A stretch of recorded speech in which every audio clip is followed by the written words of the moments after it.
everyone, welcome to the latest From the Desk video. I probably didn't get a chance to talk too much last week. There wasn't too much going on, but this week we're reading more and more about interest rates and more about inflation, and I thought I'd just tackle a couple of things with that, and also wanted to just touch on a few things with housing prices. Firstly, I just want to reiterate our view and our research view that we still think interest rates might go up slightly, but they'll have a cap on them. And one of the things that's coming out through some of the research is that over the last, probably 15 years, worldwide supply chains have moved to this just-in-time inventory type method where we've got so good at logistics, we can not have, companies don't have to hold much in terms of inventory. They can order things very quickly, get them turning up very quickly, and keep their inventory management very lean is probably the best way of putting it. And obviously we haven't had a global pandemic or a major shock to our supply chain that we've had, such as this recent global pandemic. And when you have something like this major demand surge or issues that we've had, the supply chain is not designed and not set up to do that. And therefore it causes these dislocations in pricing and so on. And already though, we've seen a bit of that settle down where container shipping prices are starting to come down.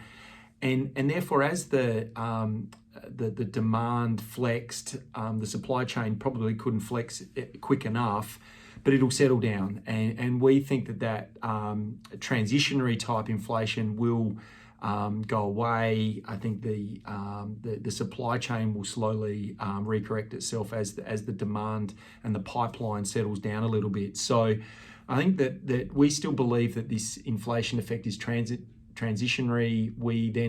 You will see interest rate rises. You might see a couple of 0.25 to we're at 0.1%. It might go up to 1% even, but there's going to be a cap.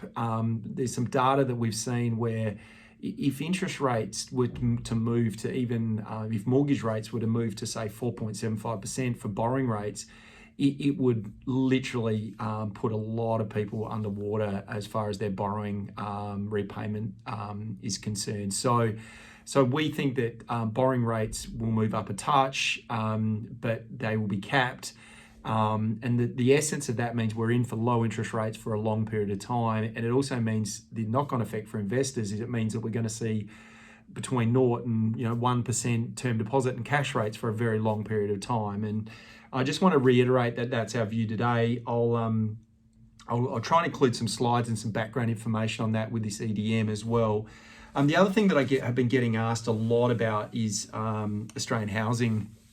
And although we have the view that Australian housing is certainly gone up a long way, and I don't believe in the short term, at least, it's going to continue to go up at the same pace it's been going up. I also don't believe it's going to fall off the side of the cliff either. And it's interesting, we'll attach a chart and some research that we've seen recently where our housing market is basically on par with the UK in terms of housing affordability. And the chart we've included is a price to rent ratio, but this particular information does show that significantly more expensive property is China, Germany, US. Their housing is much dearer than ours. In fact, the OECD average is about 10% higher than where Australia's housing sits on a price to rent ratio. So there's various ratios you can use to look at how expensive our housing market is. But I think a lot of people have gone, well, we're really expensive, and is this the top?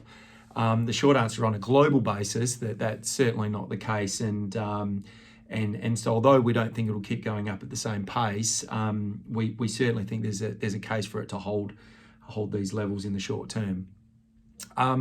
So interest rates might go up a little bit, but don't panic. Housing market should hit a bit of hopefully a consolidation phase. And the other thing that I probably just want to mention today is that I'm becoming increasingly more optimistic about what probably a post-February, March economy is going to look like here in Australia, where we start to see some very clear visibility on what the economy looks like, visibility for businesses, visibility on where immigration is going to start, some labour supply issues starting to resolve themselves. And I also think that we're going to benefit from a lot of Australians staying at home from a travel point of view. And I have a lot of clients that just said, no, we're not going overseas again. And there'll be some that do, but we're going to benefit from those people continuing to spend money in a local economy. And I think we'll get the added layer of international tourism coming in here once the borders open up, because I think Australia will be seen as a very safe and significantly good place to go to travel and to visit. So we might get the best of both worlds with that, which will be nice. That was all for today. Thanks for listening, and I look forward to catching up with you again soon. Cheers.